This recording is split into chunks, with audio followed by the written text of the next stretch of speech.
welcome to the Growing People Podcast. I'm John Losey. Today, we're going to spend some time talking with Fred Harburg, a clinical professor from Kellogg's Graduate School of Management. He used to be the executive director of their executive development program. And we've talked a little bit, we've scratched the surface on self-efficacy in previous interviews. Today, we want to do a full-on dive. But before we start, I've got a request. If you're listening to this podcast for the first time, or if you haven't subscribed, I'm going to make the plea that all other podcasters make, which is please subscribe. The reason being is if I want to be able to learn more and do more with this podcast.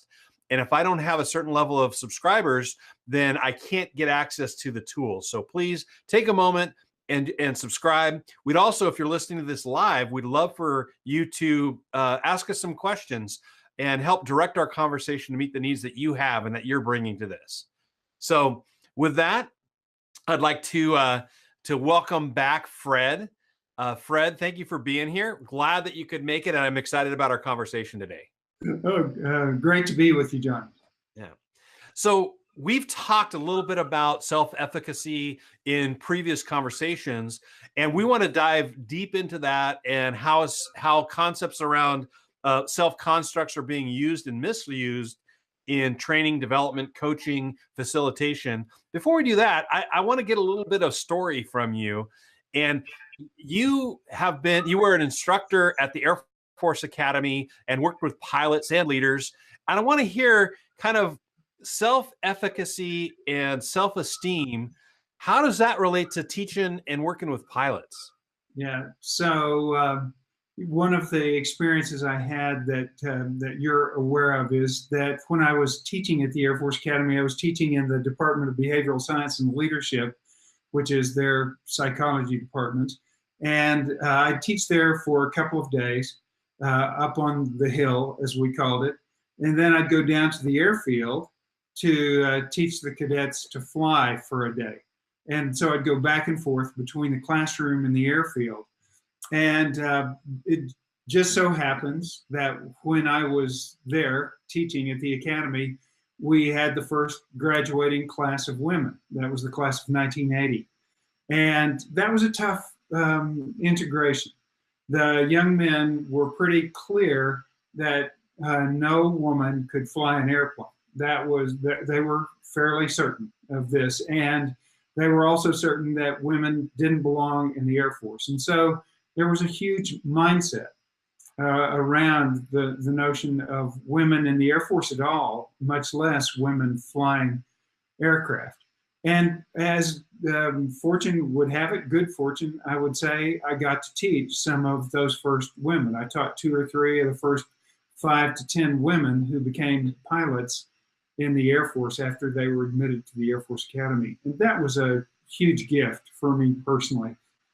What happened during that time was that I started to deeply appreciate the value of internal narrative, I would call it, or self-talk would be another word for it, or the whole notion of how one thinks about themselves to themselves, the sort of stories they have. One of my favorite aphorisms is, the most important story you will ever tell is the story you tell to yourself about yourself, because it becomes the governor. It becomes the limiter of capability and of possibility. Rarely do we do things that go beyond our notion, our sort of sense of self-capability and the story that we have about that capability. You see that over and over in all people. But you particularly see it in young pilots.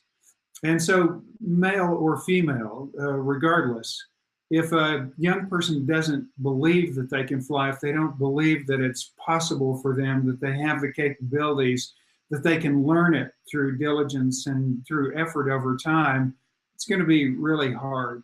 And so you see a lot of performance anxiety. In fact, the number one reason that young pilots wash out of pilot training, and they wash out at a high rate, and it varies through the years, but during the years that I was working with young pilots, as much as 60%, as high a percentage as 60% of the young pilots wash out of pilot training. And the number one reason that they would wash out is stamped on their flight file.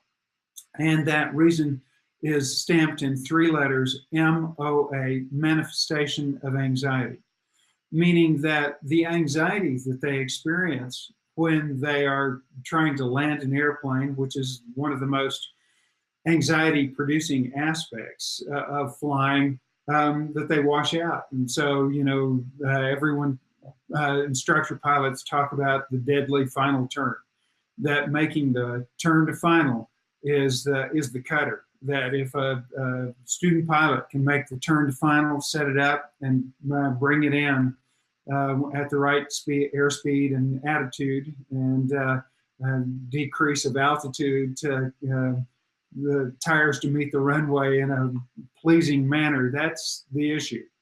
Out in the area, when you're practicing maneuvers, you can get those more or less right, and it's no big catastrophe. You have to be able to deal with an emergency for sure, like an engine out situation or something like that. But you must, and that can be learned over time, if again, you can overcome anxiety. But the real issue is landing the airplane, that consistently being able to land well. And you've probably been on a commercial flight where you've had a jarring landing, and you appreciate how unsettling it is. And you've probably seen, if you go on YouTube, you'll see examples of people who land poorly and in passenger planes, and it can be devastating. You wanted to ask a question. Well, and I was just gonna, of course, that the key point in flying an airplane is how you hit the ground. Yeah. And where some say that, any landing you walk away with is a successful landing. Yeah. My guess is there's a little bit more scrutiny at the Air Force Academy about how the wheels meet the ground. Yeah, for sure. And I would disagree that any landing you walk away from is a successful landing. I mean, you can destroy an airplane and hurt people and walk away, and I'd hardly call that a success. So back to the women and the whole notion of self-esteem. So self-esteem has a lot to do with self-evaluation and how one feels I stack up. So self-esteem is a measure of my perception of my value relative to other people and relative to the world. And it is very important that people have a positive and, I would say, realistic sense of self-esteem. That it can become exaggerated. We see it in high-profile people, celebrities, politicians, and so forth, with an exaggerated sense of their value and importance. And that's just as destructive as is a very low sense of one's value. And so having a realistic but positive sense of the value of a human being for themselves is hugely important.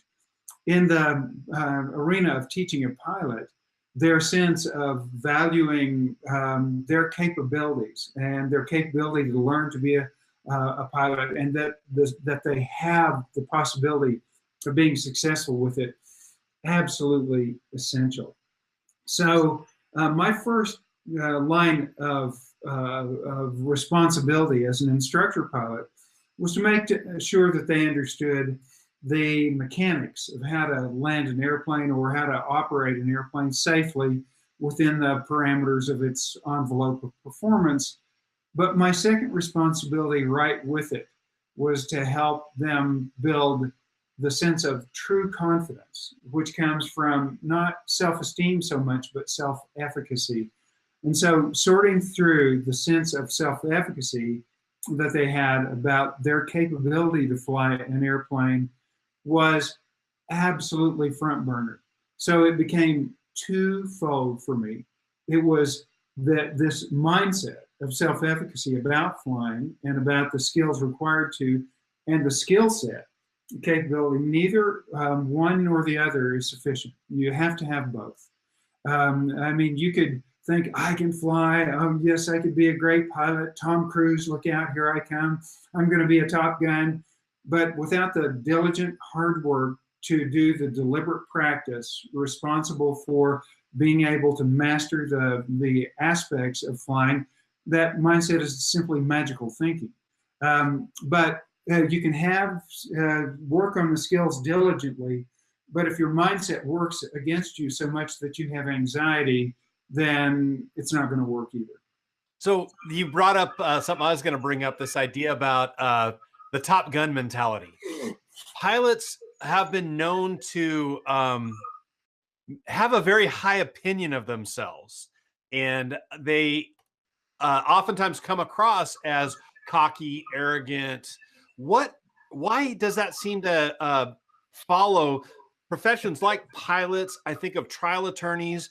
I think of top executives who have that that cockiness that's often confused for bloated self-esteem. Yeah, well, there's an adage among pilots, really good pilots, that says there are old pilots and there are bold pilots, but there are no old, bold pilots. And the idea of this boldness, people, first of all, flight is unusual. It's an unusual environment. Here you are in this aircraft, this machine that travels faster than the speed of sound.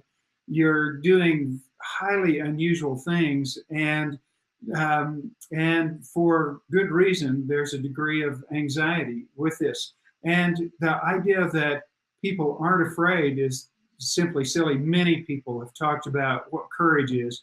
Courage is not the absence of fear. Courage is the capacity to deal with that fear and operate in spite of it or in the face of that fear.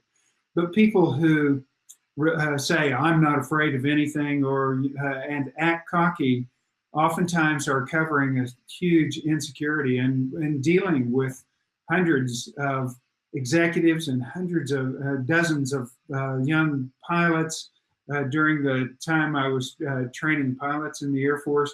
Those with cockiness had the hardest fall often when things went poorly.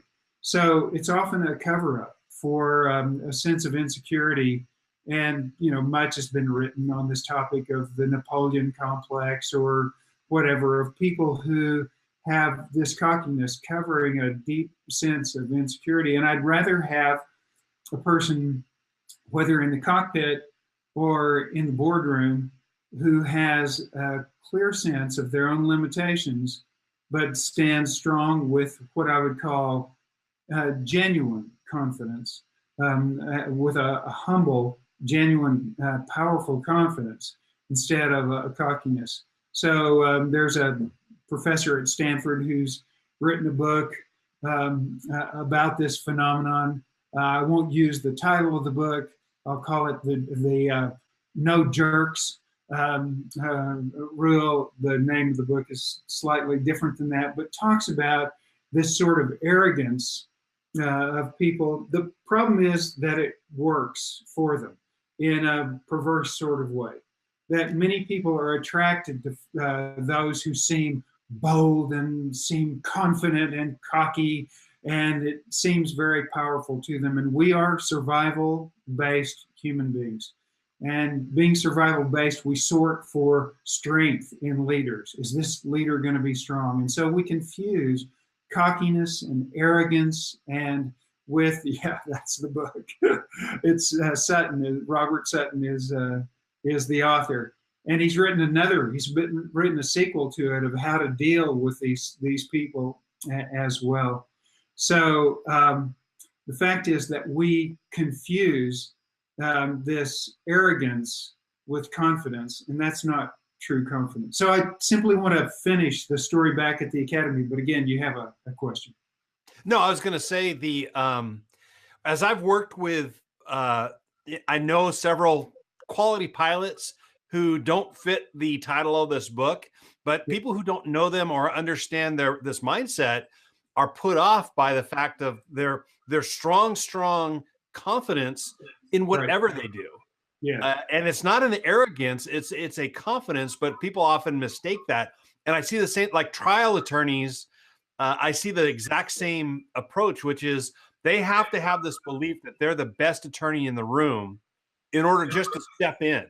Yeah. And I think the same with pilots. You know, every pilot I know is the best pilot they know, except for the guy. I mean, that guy next to them is the best pilot except for themselves, regardless of how good they are. So it's that. How do you get that accurate self-concept, and yet be able to continue to grow and keep that mindset? How did you work with people who probably became some of the best pilots out there? Just ask them. But how did you work with that in order to help them gain that evidence-based confidence? Well, I want to tell you a story. Again, and this is not about pilots. This is about a poker player. So I was approached by one of the top 5 poker players in the world who came to me with a problem. And the problem that he came to me with was, he said, "I've lost my confidence." So the story goes like this. He had been absolutely one of the top 5 poker players. And the top 5 poker players, it's clear about winnings. It's simply a very clear measure. How often do you play poker, and how much money do you win playing poker? Now, I'm not a poker player, and I'm not particularly enamored of poker. I don't like the idea of games of gamble. I think we got enough risk and a chance in the world, and I see the tragic consequences of people who become addictively committed to gambling. So I want to make it clear at the onset, I'm not enamored of gambling. But this was a good person, and he came saying, "Would you coach me so that I could have greater confidence?" And I said, "Well, let's talk about what true confidence is, and let's divorce it from what might be a surrogate for it when we talk about confidence that would simply be arrogance or bravado or cover-up." So I said, "What do you understand by confidence?" And he said, "Well, confidence is owning the table. And you know that you're going to win. You know that the hand is going to turn your way, and that you're going to dominate, and that you're in charge." And I said, "Yeah, that's not really true confidence. That is games playing, and it may have a part in poker. I understand reading the other people and trying to sense how they're feeling and whether or not they're bluffing is an important part of what you're doing. But true confidence is something quite different, and here is where I go to Bandura." So Albert Bandura, in contrast to self-esteem, which is the evaluation that I have of myself, about my value and so forth, which I think is a pretty fragile concept, because thinking highly of myself is only as good as my most recent experience. If my recent experience is really negative, then my evaluation goes down markedly. And so true self-esteem has to go beyond the circumstances of what's happening. And that gets more to the notion that Bandura has in self-efficacy. So Albert Bandura at Stanford University in the late 80s identified this idea of self-efficacy.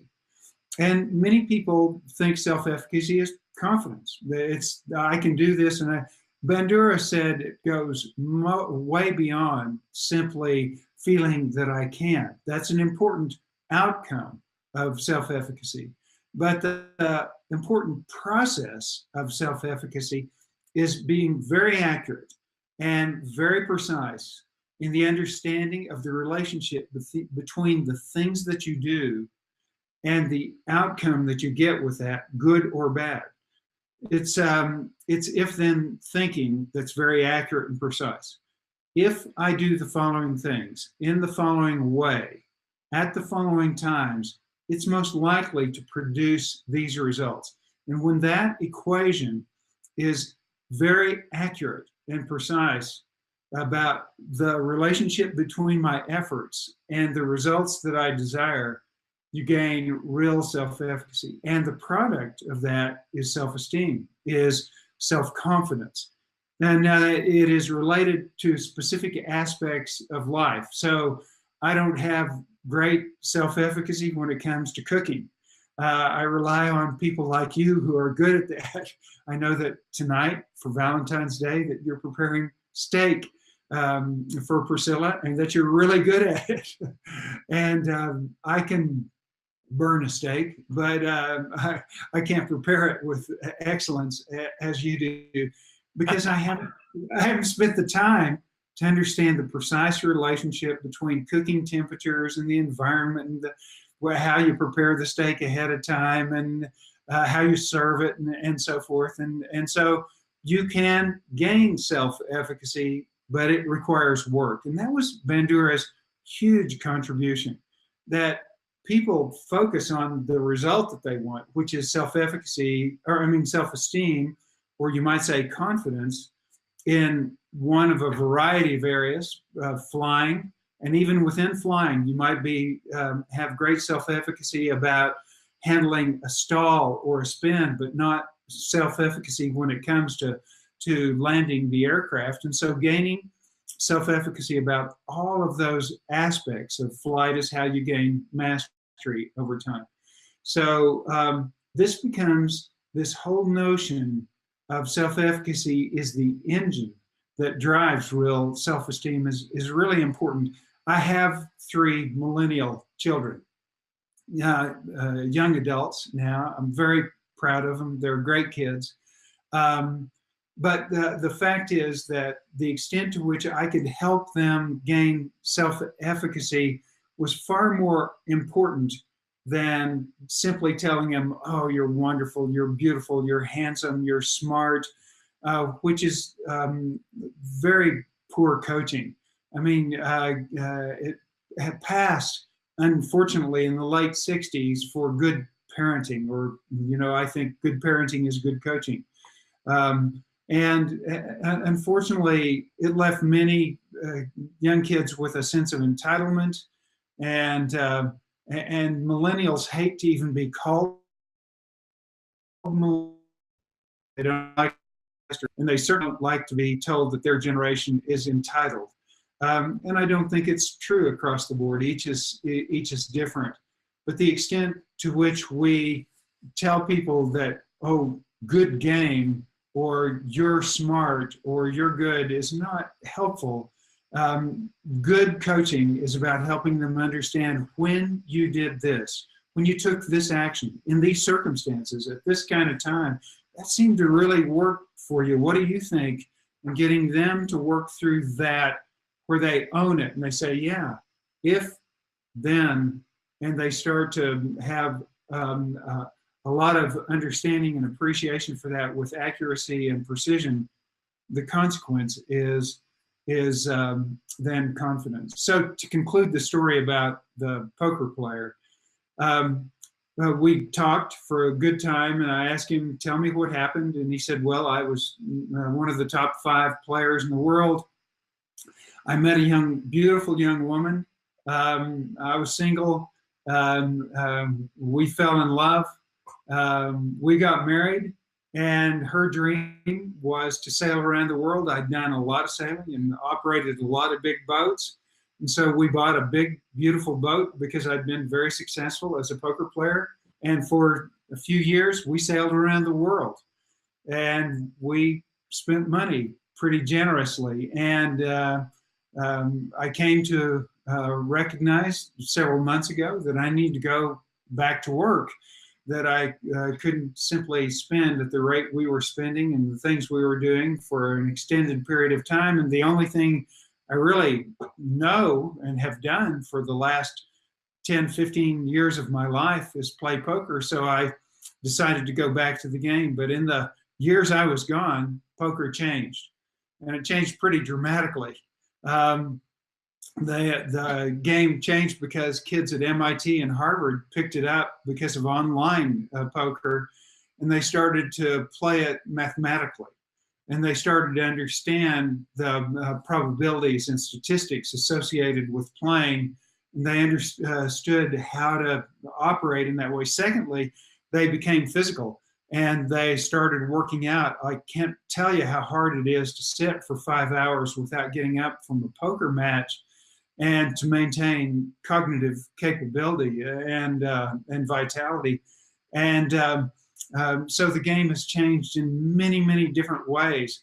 And so as we talked through it, I said, well, are you willing to make those changes with the game? And he thought about it for several weeks and came back and said, no, I'm not going to go into physical training to do this. I'm just not going to do that at this point in my life.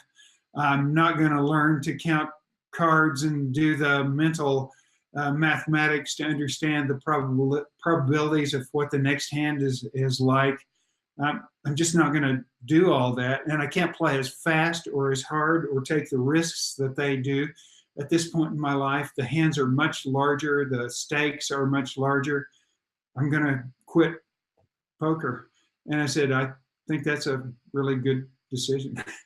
Well, it seems like the self-efficacy part is he had a misunderstanding of confidence. Right. He hadn't lost, well, he had lost skill, he had lost ability, and therefore his confidence in his play reduced as well. And so he had this false sense of esteem, and the esteem had to catch up with his efficacy. Yeah, that's right. You know, your comment about cocky pilots, I want to go back to cockiness in general. So in and of itself, especially if a pilot is very good, and it is possible to have a pilot that's very skilled and cocky about it, and cocky about life as an attitude in general. And if that can be channeled effectively, then it can work. But the problem is that they become cocky about things they're not good at as well.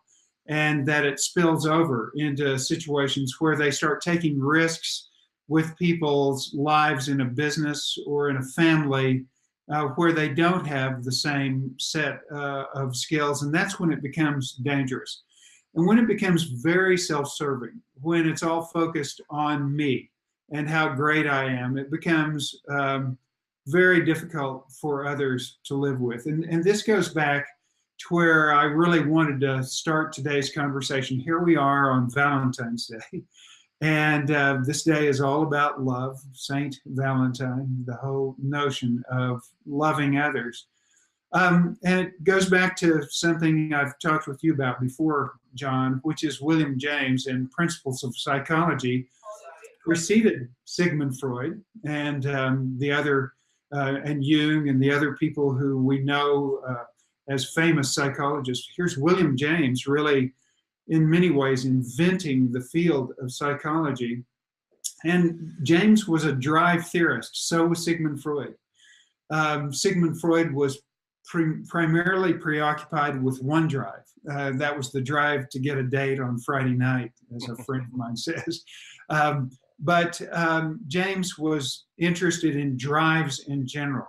And James came to the conclusion, you can read it in Principles of Psychology, that the overriding drive or need that people have is the need to feel valued and understood and appreciated and important, that their lives have meaning, that it matters, that they're here, they feel cherished by others and loved by other people. The overriding drive, as much as we need sunlight or fresh air or good food or exercise and movement or sleep, we need love.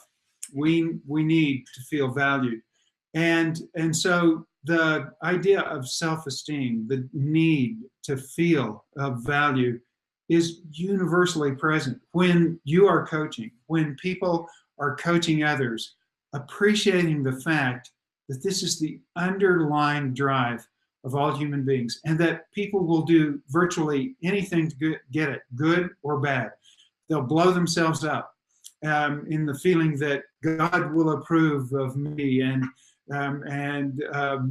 for doing this comes out of the deep need that all of us have. My life has meaning, of value. I am a good person.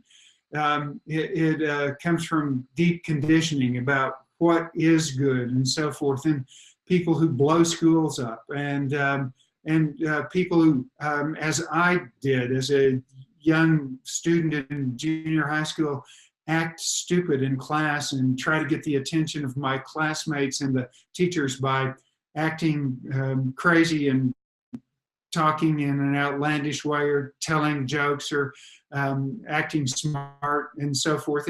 This is universal human. And if we can, as a coach, if we can help people channel that very legitimate need that all human beings have and find ways through self-efficacy to gain the attention and recognition that they desire as a human being in very constructive ways, boy, we give them a great gift.